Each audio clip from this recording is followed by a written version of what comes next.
우리 이 시간에 우리 하나님의 말씀 같이 보도록 하겠습니다. 하나님의 말씀은 에베소서 1장입니다. 우리 지난주에 이어서 에베소서 1장 3절부터 14절까지 다 찾으셨으면 다 같이 자리에서 일어나셔서 저와 여러분 한 절씩 교도하도록 하겠습니다. 찬송하리로다. 하나님 곧 우리 주 예수 그리스도의 아버지께서 그리스도 안에서 하늘에 속한 모든 신령한 복을 우리에게 주시되 곧 창세전에 그리스도 안에서 우리를 택하사 우리로 사랑 안에서 그 앞에 거룩하고 흠이 없게 하시려고 그 기쁘신 뜻대로 우리를 예정하사 예수 그리스도로 말미암아 자기의 아들들이 되게 하셨으니 이는 그가 사랑하시는 자 안에서 우리에게 거저 주시는 바 그의 은혜의 영광을 찬송하게 하는 것이다. 우리는 그리스도 안에서 그의 은혜의 풍성함을 따라 그의 피로 말미암아 속량 곧 죄사함을 받았느니라. 이는 그가 모든 지혜와 총명을 우리에게 넘치게 하사 그 뜻의 비밀을 우리에게 알리시는 것이요 그의 기뻐하심을 따라 그리스도 안에서 때가 찬 경륜을 위하여 예정하신 것이니 하늘에 있는 것이나 땅에 있는 것이 다 그리스도 안에서 통일되게 하려 하십니다. 모든 일을 그의 뜻대로 그의 뜻의 결정대로 일하시는 이의 계획을 따라 우리가 예정을 입어 그 안에서 기업이 되었으니 이는 우리가 그리스도 안에서 전부터 바라던 그의 영광의 찬송이 되게 하려 하십니다. 그 안에서 너희도 진리의 말씀 곧 너희의 구원의 복음을 듣고 그 안에서 또한 믿어 약속의 성령으로 인치심을 받았으니 이는 우리 기업의 보증이 되사 그 얻으신 것을 속량하시고 그의 영광을 찬송하게 하려 하심이라. 아멘. 다 같이 자리에 앉으시겠습니다. 우리는 지난 시간에 에베소서 강해를 시작을 했습니다. 에베소서 강해를 시작하면서 우리가 크게 생각해봤던 것은 에베소서의 배경을 우리가 살펴봤어요. 에베소서가 어떤 상황 속에서 쓰여졌는지, 그리고 왜 바울은 이 편지를 쓰려고 했는지에 대해서 우리가 집중적으로 살펴보았습니다. 바울이 이 에베소서를 썼을 때에 어떤 상황이었습니까? 감옥에서 썼습니다. 죄수의 신분이었어요. 로마의 감옥에 갇히기까지 여러 여정들이 있었는데 그 모든 것도 하나님의 계획 안에 있었음을 바울은 알았습니다. 그러니까 낭만도 실망도 절망도 없고요. 오직 그 안에서 하나님께서 허락하신 그 상황 아래서 그는 열심히 복음을 전하기 시작합니다. 그 중에 하나가 복음의 정수인 바로 에베소서였어요. 또 하나, 왜 편지를 쓰려고 했을까? 여러분 왜 그렇죠? 다른 건 기억 못해도 돈 이야기는 기억하실 거예요. 그렇죠? 뱅크 어카운트에 돈이 많이 있는데 그리스도인들이 그걸 모른다는 거죠. 많이 있는지 모른다는 거예요. 마찬가지로 우리 그리스도인들이 하나님께서 베푸신 그 은혜가 얼마나 풍성한지 잘 모르고 살아가니까 바울은 정말 답답한 심정으로 이야기를 해주는 겁니다. 당신이 그리스도 안에서 얼마나 풍성한 그런 긍휼과 은혜를 갖고 있는지 아느냐, 이렇게 얘기해 주는 것이 바로 에베소서였다는 겁니다. 그래서 제가 오늘 설교 제목을 뭐라고 지었어요? 뭐라고 그랬어요? 영적 금수저. 영적 금수저라는 제목을 짓게 된 겁니다. 왜냐면 우리는 영적으로 풍성한 하나님의 그 헤리티지, 그 유산을 갖고 다시 태어난 사람들이거든요. 요한복음 1장 12절에 이런 얘기를 하죠. 영접하는 자, 곧 그 이름을 믿는 자들에게는 뭐가 되는 권세를 줘요? 하나님의 자녀가 되는 권세를 주셨다 얘기합니다. 영접, 예수 그리스도를 receive하면, accept하면 하나님의 자녀가 되는 권세를 주셨다라고 얘기합니다. 그러니까 저와 여러분이 예수를 구주로 믿게 된다면 하나님의 자녀로서 살아가게 되는데, 우리가 흔히 부모의 배경 좋은 사람을 금수저 물고 태어났다 이렇게 얘기하잖아요. 그런데 세상의 금수저는 은행의 돈의 그 잔고에 따라서 그 가치가 변합니다. 하지만 우리의 영적인 유산은 달라요. 그것은 실패의 자리에서도 나는 여전히 하나님의 자녀다라고 일어설 수 있는 하늘의 자존심이 있고, 폭풍 속에서도 하나님은 내 아버지야 라고 당당하게 고백할 수 있는 절대적인 평안이 있는 줄 믿습니다. 바울이 그것을 이야기하기 위해서요, 에베소서를 통해서 편지를 쓰고 있는 겁니다. 먼저 그 이야기의 풍성함을 느끼게 해줄 한 가지 정보를 한번 드려볼게요. 여러분 오늘 3절에서 14절까지 쭉 읽으셨는데 어땠습니까? 읽으면서 좀 많이 어렵지 않았어요? 이게 무슨 말 하는지 잘 마음에 와닿지 않지 않았습니까? 그래서 제가 말씀드리는데요. 3장에서 14절은요. 헬라어 원어로 보니까 한 문장으로 쓰여져 있습니다. 한 문장이라고 하는 것은 주어와 동사만으로도 한 문장이 될 수 있어요. 마침표를 찍을 수 있습니다. period가 됩니다. 예를 들어서 나는 간다. 아이고. 한국말로 아이고 말고요. 아이고 말고 영어로 아이고 하면 나는 간다. 이것만으로도 문장이 완성이 됩니다. 마침표 찍을 수 있어요. 그런데 거기에서부터 이제 수식어가 붙기 시작하면요. 내가 어디로 가는지 어떻게 가는지 설명할 수 있습니다. 그리고 그 수식어를 또 다른 수식어가 또 붙여서 설명하다 보면 문장은 계속 늘어나게 됩니다. 관계대명사도 붙고요. 뭐 기타 등등 문장이 길어질 수가 있어요. 지금 우리가 읽은 이 본문이 3절에서 14절까지가 그런 한 문장이라고요. 그러면 여러분 왜 바울이 이렇게 긴 문장을 끊지 않고 길게 이어서 쓰는 걸까요? 왜 그렇겠어요? 왜냐면 이 문장 하나로 표현하고 싶은 그런 메시지가 너무 많은 거예요. 할 말이 너무 많은 거예요. 하고 싶은 말이 너무 많은데 그것을 다 표현하려고 하다 보니까 문장이 조금 길어지는 거예요. 그러니까 바울은 지금 어떤 심정이라는 얘기죠?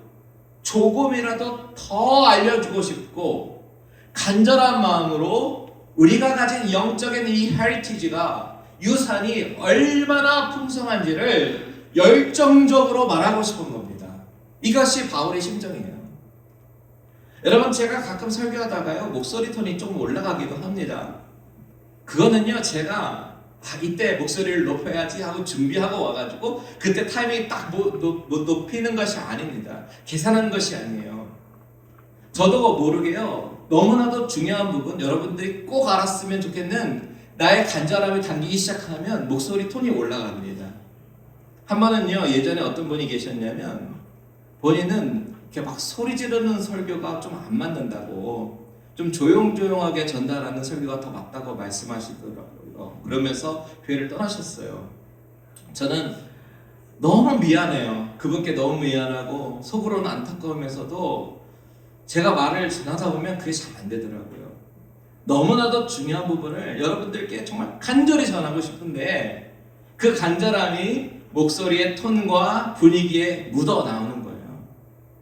여러분 우리가 바울의 편지를 보면 바로 바울이 그런 심정으로 썼겠구나 라는 것이 느껴져야 됩니다. 물론 바울이 스피치하는 건 아니에요. 글로 씁니다. 그런데 왜 한 문장으로 이렇게 긴 문장을 썼겠어요? 그 간절함과 그 패션 이것이 그러하여금 결단코 간단하게 쓸 수가 없게 만들었던 것이죠. 하나님이 우리에게 하늘에 속한 모든 신령한 복을 주셨다. 그 복이 신령한 복이 무엇인지 아는가? 이것을 이야기하다 보니까 점점점 수식어가 붙고 길어진 문장을 사용하고 있다는 겁니다. 그 열정과 간절함을 우리는 행간과 단어 사이로부터 읽을 수 있어야 됩니다. 그렇다면 바울이 오늘 이 본문을 통해서 전달하고자 하는 핵심은 무엇일까요? 바로 3절의 첫 단어입니다. 첫 단어 뭐지요? 다시 찬송하리로다. 찬송하리로다.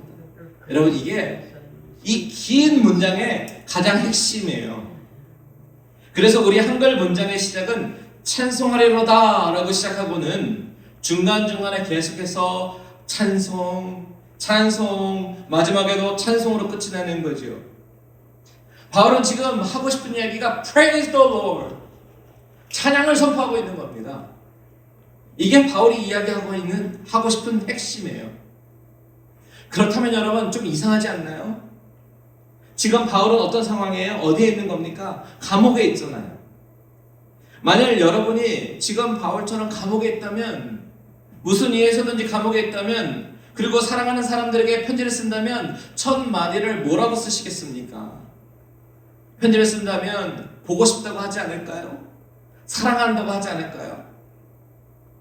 사랑하고 보고 싶은 그대여 이렇게 쓰지 않을까요? 그런데 바울은 이 편지에서 뭐라고 시작하냐면 찬송하리로다라고 얘기한단 말이에요. 찬송하리로다. 아니 이게 도대체 어떻게 된 일인 겁니까? 어떻게 이해를 해야 되죠? 어떻게 감옥에 갇혀있는 그런 상황 속에서 하나님 도대체 나에게 왜 이러십니까? 내가 할 일이 얼마나 많은데 한탄하고 원망해야 될 것 같은데 근데 바울은 뭐라고 얘기하는 거예요? 찬송하리로다. 여러분 이렇게 이상한 편지가 어디 있습니까? 그럼 바울이 누구를 왜 찬송하는지를 알아야 되겠죠. 3절을 먼저 보시면 같이 한번 읽습니다. 시작. 찬송하리로다 하나님 곧 우리 주 예수 그리스도의 아버지께서 그리스도 안에서 하늘에 속한 모든 신령한 복을 우리에게 주시되. 바울은 누구를 찬송하지요? 하나님을 찬송합니다. 찬송하리로다 하나님 이렇게 외치면서 바로 그 하나님은 어떤 분이시냐? 여기에서부터 수식어가 막 들어가기 시작하는 거예요. 찬송의 대상이신 하나님, 그분은 바로 주 예수 그리스도의 아버지시다. 그분은 신령한 복을 우리에게 주시는 분이시다. 이렇게 성부 하나님을 찬양하기 시작합니다. 그런데 여러분 문장의 구조를 다시 한번 보시면 이 찬송이라는 단어가 6절에 한번 나오고 12절에 한번 나오고 14절에 한번 나오거든요. 6절에 그의 은혜의 영광을 찬송하게 하려는 것이라. 그렇죠? 12절에 보시면 그의 영광의 찬송이 되게 하려 하심이라. 14절에 그의 영광을 뭐하게 한다고요? 찬송하게 하려 하심이라. 이 세 번의 찬송은요, 영광을 찬송한다, 영광의 찬송이 되게 한다, 영광을 찬송한다, 같은 패턴이에요. 그런데 나중에 또 설명해 드리겠지만 이 각각의 찬송은 성부 하나님이 하신 일, 성자 예수님이 하신 일, 성령 하나님이 하시는 일을 각각 설명하고 나서 트랜지션 부분에 찬송한다, 찬송한다, 찬송한다 이렇게 쓰고 있어요. 이게 문장의 구조예요. 그리고 나서 모두 찬송으로 연결시키고 있는 구조를 갖고 있습니다. 그러면 여러분 이 구조를 이해를 했다면 오늘 우리는 먼저 바울이 찬송하는 성부 하나님은 어떤 분이시냐 이것을 살펴봐야 됩니다. 아마 오늘은 거기까지 하고 끝날 것 같아요. 자, 길지만 4절, 5절, 6절을 같이 한번 읽겠습니다. 한 목소리로 시작. 곧 창세전에 그리스도 안에서 우리를 택하사 우리로 사랑 안에서 그 앞에 거룩하고 흠이 없게 하시려고 그 기쁘신 뜻대로 우리를 예정하사 예수 그리스도로 말미암아 자기의 아들들이 되게 하셨으니 이는 그가 사랑하시는 자 안에서 우리에게 거저 주시는 바 그의 은혜의 영광을 찬송하게 하려는 것이라. 여러분 4절의 첫 단어가 뭐죠? 4절의 첫 단어가 뭐죠? 곧이요, 곧. 곧이 첫 단어예요, 그렇죠? 이 말은 뭐예요? 다시 말하자면 그런 뜻이겠죠. 곧. 다시 말하자면 뭘 다시 말해요? 앞에서 얘기했던 거. 그러면 3절을 한번 볼까요? 3절에 보니까 하나님 아버지가 하늘에 속한 무엇을 우리에게 주셨대요? 신령한 복을 주셨대요. 바울이 찬양하고 싶은 것은 하나님, 그 하나님이 우리에게 신령한 복을 주셨대요. 여기에 주셨다라는 단어를 한번 볼까요? 이 단어는요, 시제가 완료 시제가 쓰였습니다. 영어로 한번 보십시오. 영어로 보면 뭐라고 되어 있어요? Who has blessed us with every spiritual blessing in the heavenly places in Christ. 주실 복이에요? 주신 복이에요? 이미 주신 복이에요? 이미 주신 복이에요. 이미 주신 복이에요.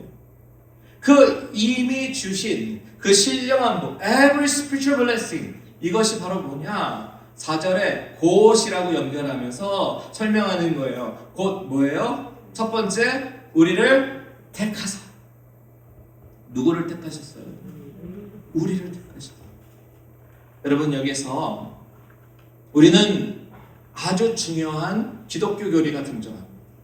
특별히 우리 교회가 장로교인데 장로교 교리가 등장해요. 그것이 뭐냐? 바로 택하심의 은혜입니다. 우리 다 같이 따라해 볼까요? 택하심의 은혜. 택하시네. 다른 말로 예정론이라고 얘기해요. 4절을 다시 한번 보시면 곧 창세전에 그리스도 안에서 우리를 택하사 우리로 사랑 안에서 그 앞에 거룩하고 흠이 없게 하시려고. 여기 보면 우리를 여러분 언제 택하셨대요? 창세전이라고 얘기합니다. 창세전이라면 이 세상을 창조하시기 전부터 저와 여러분을 선택하셨다라는 겁니다. 많은 사람들이요, 구원에 대해서 어떻게 생각을 하냐면 하나님이 천지창조를 하시고 원래 죄가 없는 세상이 낙원 에덴 동산을 지으셨는데 아담이 죄를 짓는 바람에 타락을 한 거예요. 그래서 하나님이 어떻게 할까 고민을 하다가 그래, 예수를 통해서 구원해야겠다 계획을 세워서 예수님을 십자가에서 돌아가시게 했다라고 생각합니다. 그러니까 십자가는 차선책이었던 거예요. 그렇게 얘기하다 보면. 근데 그런 줄 알았는데 오늘 성경 4절에 보니까 뭐라고 얘기했냐면 창세전에, 즉 이 세상 만물을 지으시기 전부터 우리를 택하셨다는 거예요. 즉 바울이 이야기하는 것은 하나님의 구원 플랜은 차선책으로 타락하니까 아이고 안 되겠네 그러면서 그 뒤늦게 마련한 차선책 플랜 B가 아니라 처음부터 계획하신 플랜 A였다는 이야기입니다. 우리를 택하심은, 그것도 창세 전부터 우리를 택하셨다라고 하는 것은, 이 명제는 우리에게 너무나도 구원에 관한 중요한 교훈을 가르쳐 주는데, 그것이 뭐냐면 그 구원이 나로부터 오는 것이 아님을 이야기하고 있습니다. 구원은요, 인간이 어떤 단계에 도달했을 때 그것에 대한 리워드로 주어지는 것이 아니라는 겁니다. 마치 엄마가 이번에 너 올 A 맞으면 너가 갖고 싶어하는 게임기 사줄게 라고 리워드를 딱 걸었어요. 그래서 내가 이번에 반드시 게임기를 사야지 하면서 막 밤낮 코피나게 막 공부를 해가지고 결국 올 A를 받았어요. 그래 엄마가 아 잘했다 게임기 사줄게 약속대로. 그러면 여러분 그 게임기는 선물입니까 아니면 획득한 겁니까? 획득한 거잖아요. 나의 노력으로 획득한 것이에요. 우리가 착하게 살면 구원받는다, 선한 일을 하고 죄를 짓지 않아야 구원받는다면요, 그거는 구원을 획득하는 겁니다. 그리고 그런 식으로 구원이 주어진다면 우리 중에 과연 어느 누구가 그 구원을 획득할 수 있을까요? 우리가 구원을 받을 수 있긴 할까요? 아무도 없을 것 같아요. 저는요. 내가 겉으로는 아무리 착해 보여도 내가 얼마나 시커먼 속내를 가지고 있는지 다른 사람은 몰라도 내 자신은 알잖아요. 내가 예수를 선택하고 내가 예수를 믿기로 선택해서 구원을 얻은 거라면 그 선택이 내 마음이 바뀌게 되면 취소가 될 수도 있는 거잖아요. 그런데 하나님이 창세 전에 선택하셨다면 내 실수로 취소가 됩니까? 내 연약함으로 그 구원이 무효가 됩니까? 내가 존재하기도 전에 이루어진 선택인데 이번 주에 기도를 못했어요. 하나님이 그 선택을 취소합니까? 실수를 했어요. 하나님의 선택이 없어져요? 아니요. 창세 전에 이루어진 선택은 나의 상태와 무관하게 유효한 거예요.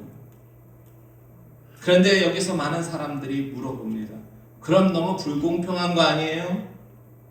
누구는 선택받아 구원받고 누구는 선택받지 못해서 구원을 받지 못한다면 저 선택받지 못한 사람의 입장에서는 너무 불공평한 거 아니냐고, 왜 선택을 못 받았는지 설명조차도 듣지도 못하고 그냥 지옥에 가야 된다면 이런 불공평한 하나님이 진짜 사랑의 하나님이냐고 할 수가 있냐라고 그렇게 물어보기도 합니다. 여러분 제가 몇 가지로 설명을 드릴 텐데, 첫 번째, 이 불공평하다라고 말하는 의문은 누구의 입장에서 갖는 의문이죠? 죄인인 인간의 입장에서 갖는 의문입니다. 여기서 먼저 우리가 전제해야 되는 것이 뭐가 있냐면, 우리 인간의 인식의 한계가 있고 이성의 한계가, 명확한 한계가 있음을 우리는 먼저 인정을 해야 합니다. 3살짜리의 언어가 있고 어른들의 언어가 있어요. 3살에게는요 사랑해, 배고파? 밥 줄까? 그러면서 허구하고, 이것이 그들의 언어예요.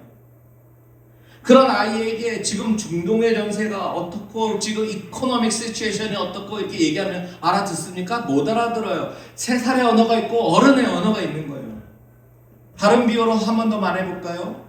2차원이 있고 3차원이 있고 4차원이 있잖아요. 2차원의 평면의 세계에서는 3차원의 어떤 입체감이 있는 세계를 상상할 수도 없어요. 3차원의 세계에서는 4차원의 어떤 우리 필링까지 느끼는 그 차원을 상상할 수가 없는 것처럼요. 우리 인간이 가지고 있는 인간의 이성의 영역에서는 하나님을 이해한다는 것을 완벽하게 이해할 수가 없습니다. 언제까지나 한계가 있다는 사실을 우리는 전제로 인정을 해야 된다고요. 그렇기 때문에 지금도 신학자들은 다투고 있는 거예요. 예정론이 맞다, 아니다, 틀리다.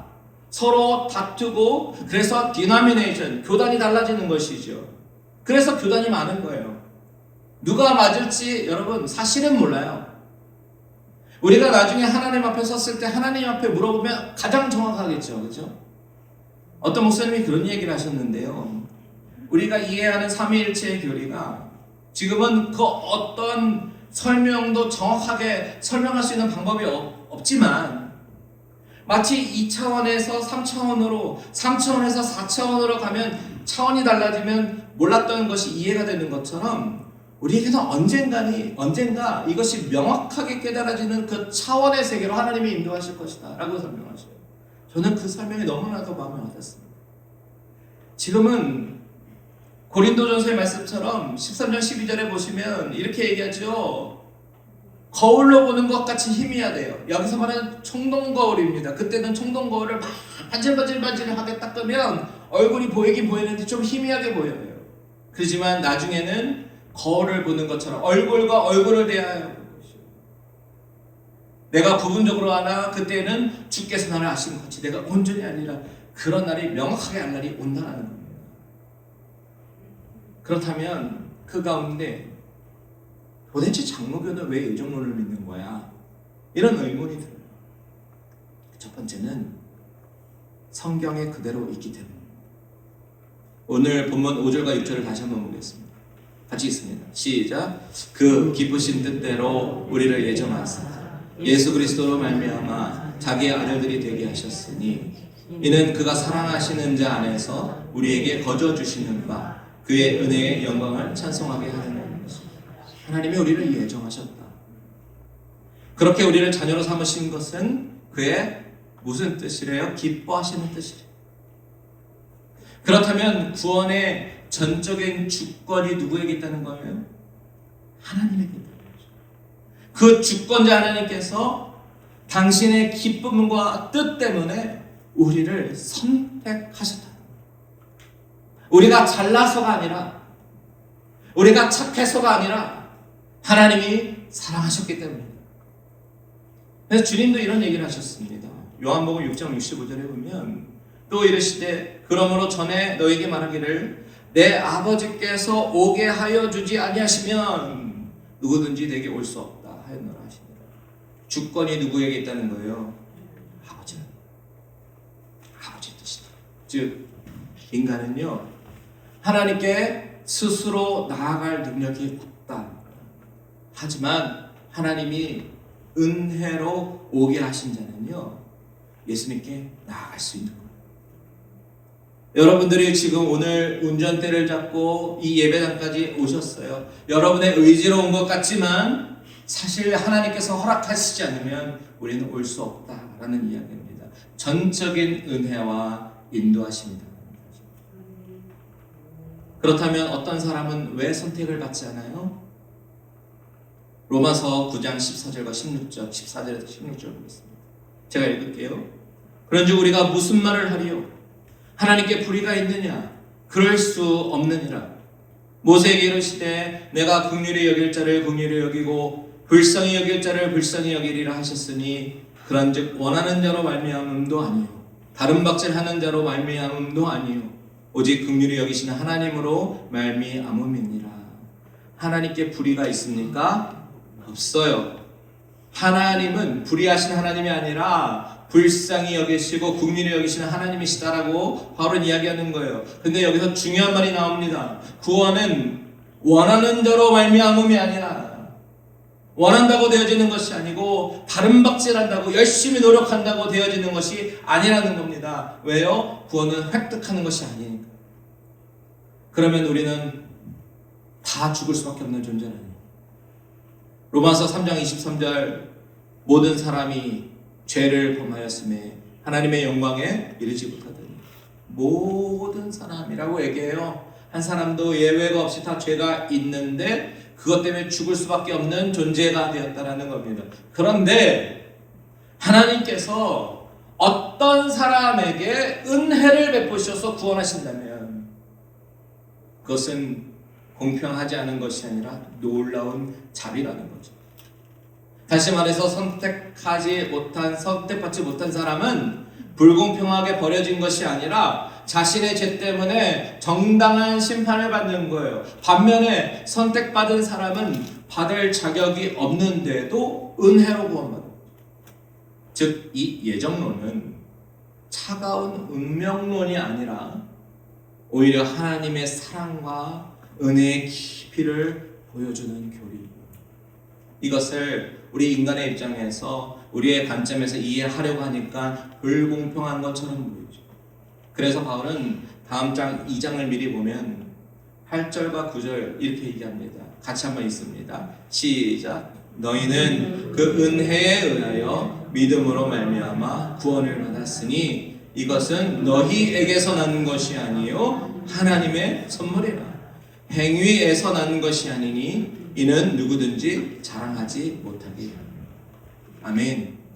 아멘입니까? 우리 인간의 입장에서 보면 누구는 구원하고 누구는 구원하지 않는 불공평한 하나님처럼 보이지만, 하나님 입장에서 보면 다 죄인인데 그 중에 구원할 이유가 하나도 없는 사람을 어떻게 보면 unfair하게 선택을 하셔가지고 주신 그 불공평한 은혜를 주시는 분이 하나님의 선택이랍니다. 그래서 바울은 구원을 선물로 표현합니다. 선물로 설명합니다. 여러분, 구원은 전적인 은혜인 줄 믿습니다.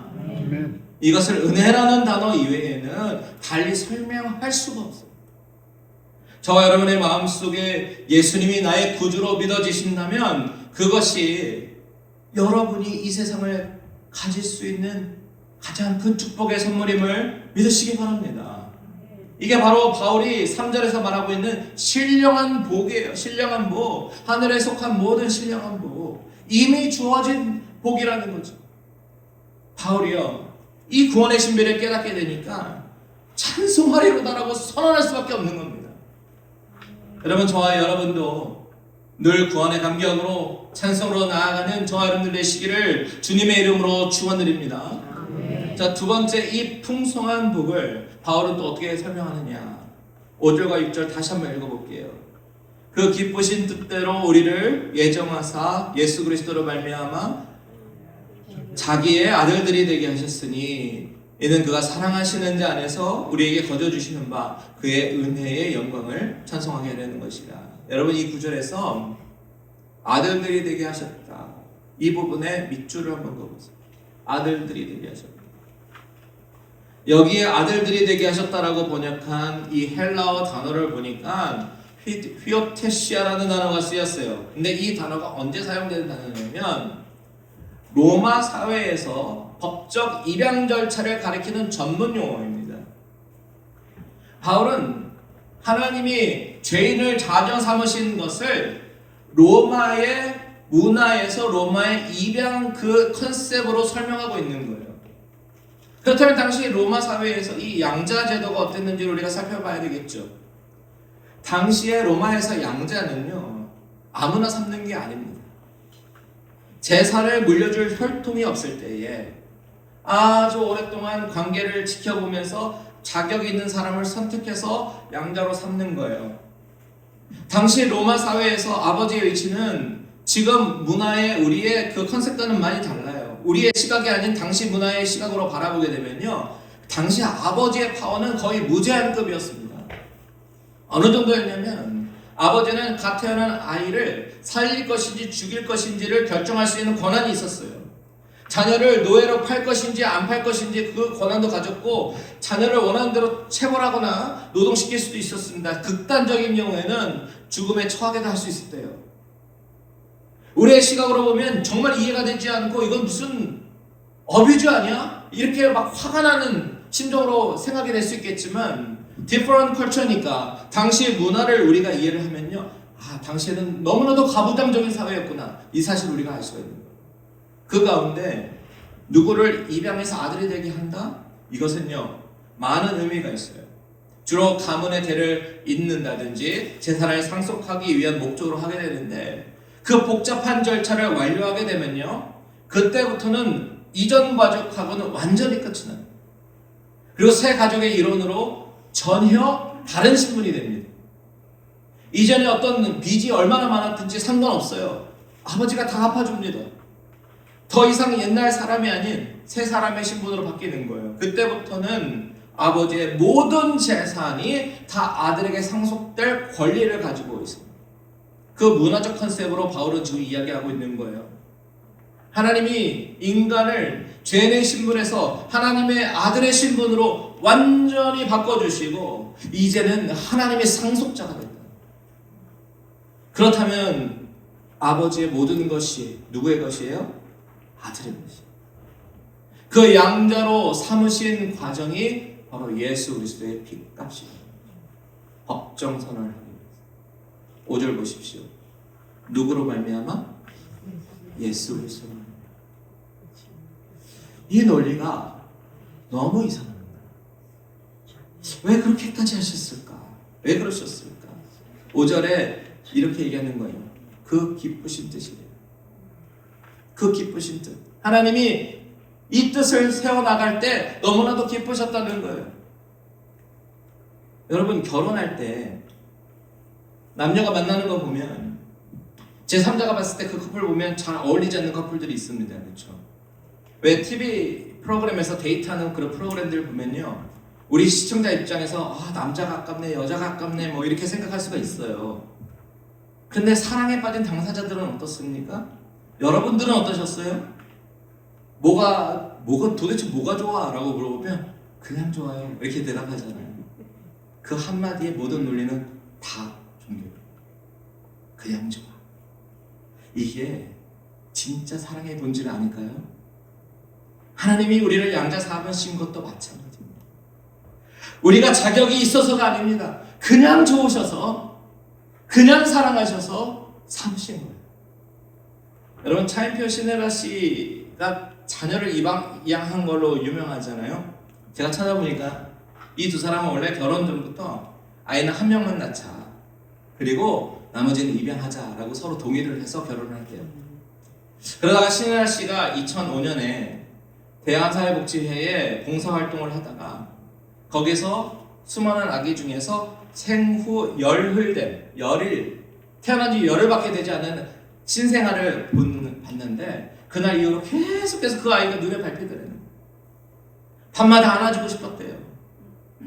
그래서 남편에게 이 아이가 자꾸만 눈에 밟힌다라고 말한 뒤에 일주일 만에 입양을 했다고 합니다. 그리고 3년 후에는 2008년도에는 첫째 딸 예은이에게 자매를 만들어주고 싶다는 생각에 이제 둘째 딸 예진이를 입양했는데, 그 당시에 아들 정민군도 동의하고 양가 부모님들도 다 동의하면서 입양을 축복하면서 자연스럽게 가족으로 받아들였다고 해요. 그러면 사랑이 이런 거 아닐까요?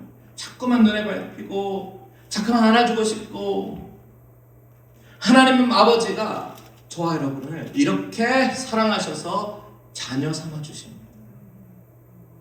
로마에서 입양이 완료가 되면 4가지가 일어납니다. 첫 번째는 예전 가족과 모든 법적인 관계가 다 끊어집니다. 무슨 얘기예요? 우리 죄의 가문으로부터 완전히 종결됐다는 거예요.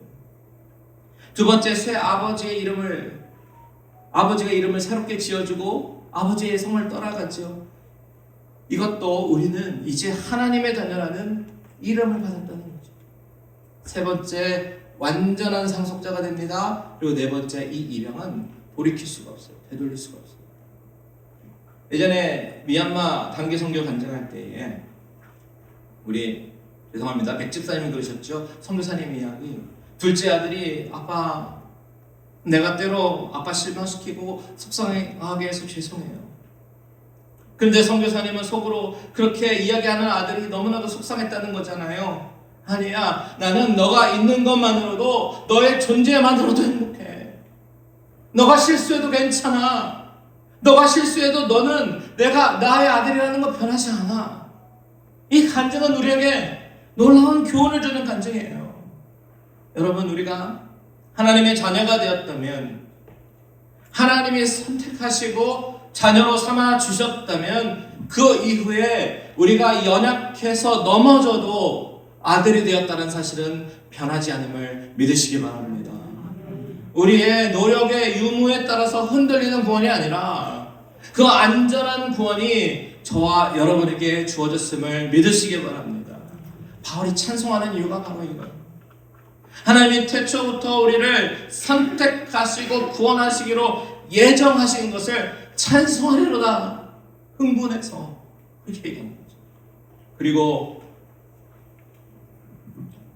죄인인 신분이 우리를 하나님께서 자녀로 삼아주시기로 작정한 그 양자됨, 그것으로 인해서 바울은 구원의 은혜를 찬송하는 거예요. 이 바울이 이 풍성한 영적인 축복이 얼마나 큰지 열정적으로 설명하는 이 음성이 저와 여러분들에게 들리기를 축복합니다. 여러분, 이번 한 주간 세상이 여러분을 무능하다고 몰아세우고 조롱한다고 하더라도 당당히 여러분의 영적 계좌를 열고 확인해 보세요. 여러분의 뒤에는요, 온 우주의 주인이신 하나님 아버지가 계시는 줄 믿습니다. 비록 오늘 내 모습이 연약하고 실수투성이라도, 때로는 넘어지고 죄를 짓는다고 할지라도, 그래도 여전히 나를 사랑하시는 하나님의 사랑이 있음을 알고 나는 하나님께 입양된 자녀다, 이 변치 않는 신분을 붙들고 영적 금수저답게 당당하게 승리하는 저와 여러분들 되시기를 주님의 이름으로 축원드립니다. 아멘. 기도하겠습니다.